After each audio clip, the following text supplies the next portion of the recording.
Happy Friday and welcome to the channel. Today's the first day of July 2011 and by popular request, I know I'm not the first one to the boat on this, but we're going to be taking a look at Final Cut Pro 10, otherwise known as Final Cut Pro X. A long time ago, I actually bought the Studio 3 suite, which came with Final Cut Pro 7 and Motion 4, Compressor 3, Soundtrack Pro, DVD Studio Cinema Tools, and all that stuff. And I really wanted to learn Final Cut Pro 7. It looked like a really advanced editing environment. And let me show you as far as I got. I pretty much touched a little button down there in the dock. Took a few seconds to load up. This is 7.03. There it is. And this is pretty much where I stopped. I probably spent 8 hours trying to play in here, trying to get in an environment that would work, that was comfortable, and that I could figure out how to use. And to this day, I don't know how to do it.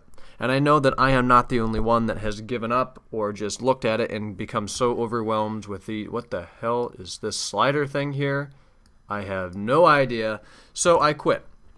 And Final Cut Pro 10 looks like the answer to all my problems. It looks like iMovie Pro, which is exactly what I want. For those of you who don't know, I've been making daily vlogs since December, I believe 14th or 13th, 2010. Today is my 201st day of making daily videos, and they've all been edited in iMovie up until about 10 days ago. I love iMovie. I used to use it for all the tech videos. Now I'm using ScreenFlow down here, but iMovie is a great environment. I really do enjoy using iMovie. Here's a project that I have. I have actually deleted all the other projects, but here's what it looks like. Let's say you want to take my 3 intro files that I use and drag those down there, continue by pressing E, they all show up. You got a timeline, there's your audio waveform.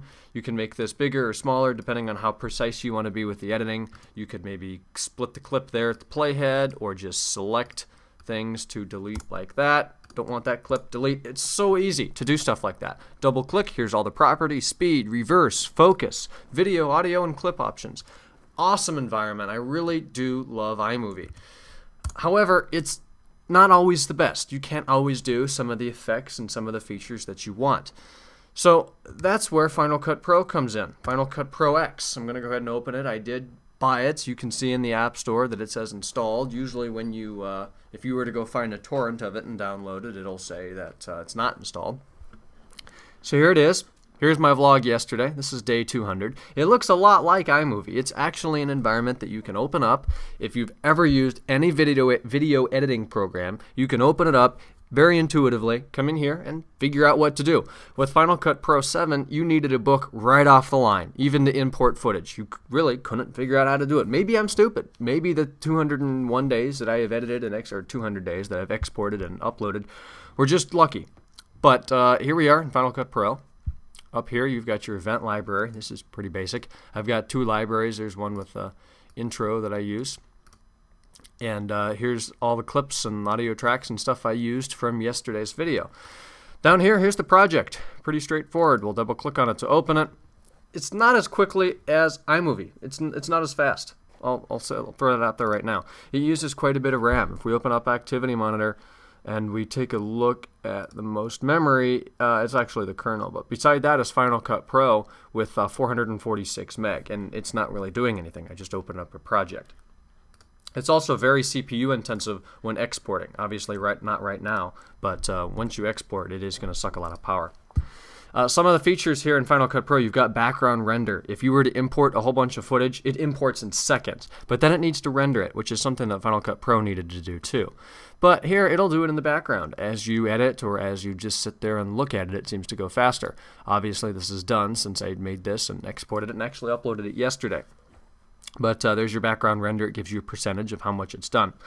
You can also come down here and zoom in just like you could with iMovie to get more precise. You have your waveform there. And one of the things that I really like is you can come down here to the bottom, click on that, and then adjust. Maybe you only want to see the waveform.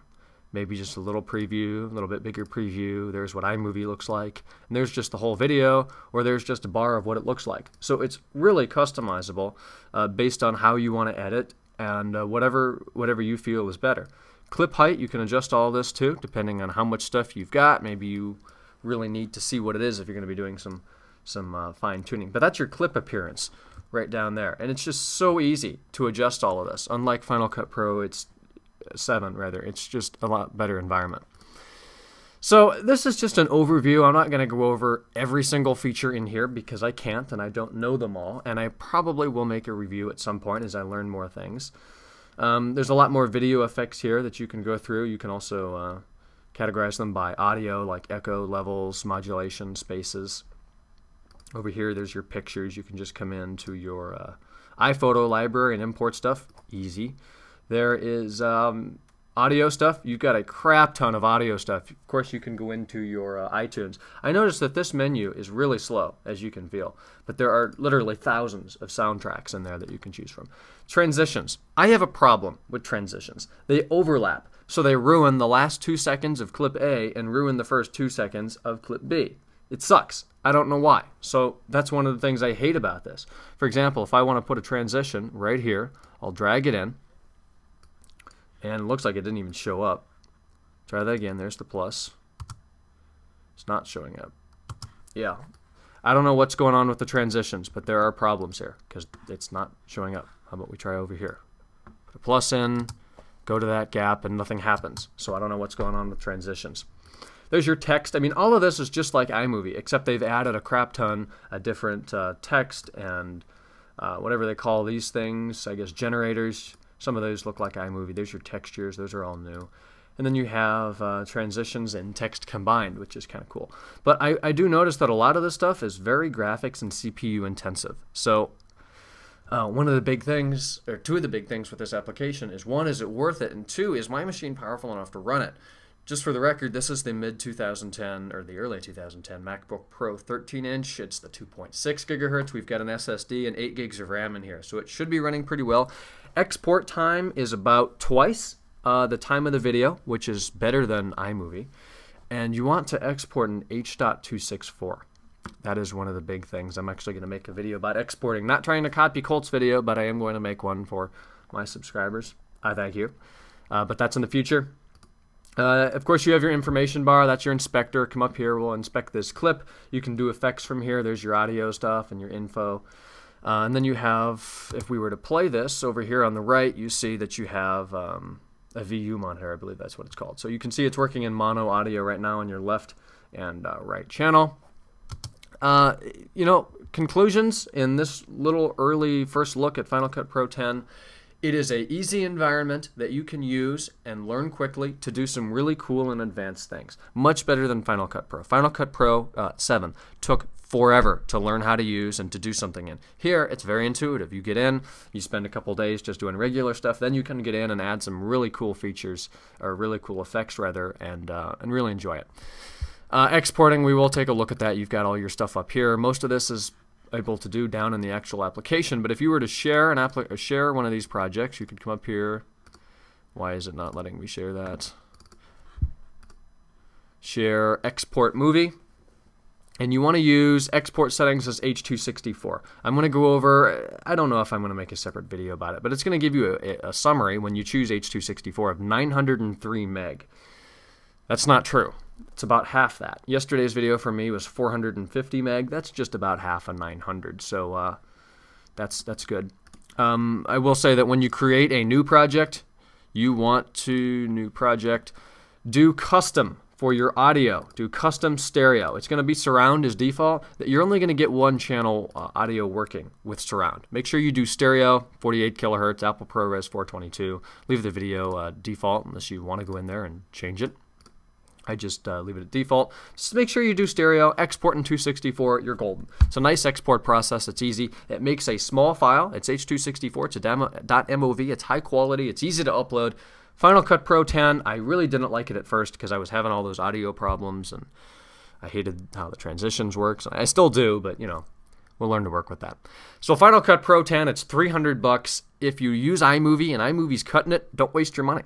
If you use iMovie and you're looking to get a bit more robust of an environment, I definitely recommend at least trying out Final Cut Pro. There are ways you can try it out without paying for it. Not saying you should, but you can. And then if you like it, go ahead and buy it. I know that's what a lot of people have done. And I do think it's easily worth $300. Final Cut Pro was $1,000, or Final Cut Pro 7 was $1,000. For 300, this is a incredible environment that is easy to work with and definitely fun to use and play around with. So that's my little overview of Final Cut Pro 10. If you'd like to see a full review, or I can maybe edit a whole vlog in it and show you how some of the things work, I will actually show one more thing here. I apologize for that, beg my pardon, but you can come in here, hit B. These things here, this is really cool to be able to blade. That's where you can cut a clip. You hit B on your keyboard, come in here, let's say you want to make a cut right there and right here. Then go back and hit A. That's going to be the select. You can select what you just cut and delete. And since it's a magnetic timeline, it's not going to leave a big gap in there. It knows that you took something out, and it's going to shrink that back up for you. So you're not going to get a big gap in the end or something like that. That's really cool. And then you can do a range selection, which is more like iMovie. So punch R, and then you can just select like that and delete. Of course, Control Z or Command Z is going to bring that back. So there it is. Really cool features. I cannot possibly describe everything in here. You've got to download it and buy it and play with it and enjoy it. And let me know what you guys think in the comments down below. Our website is techinform.us. My Twitter is twitter.com/JamesRSchultz. And subscribe if you like the content. Have a fantastic weekend, and I'll talk to you guys on Monday. Bye-bye.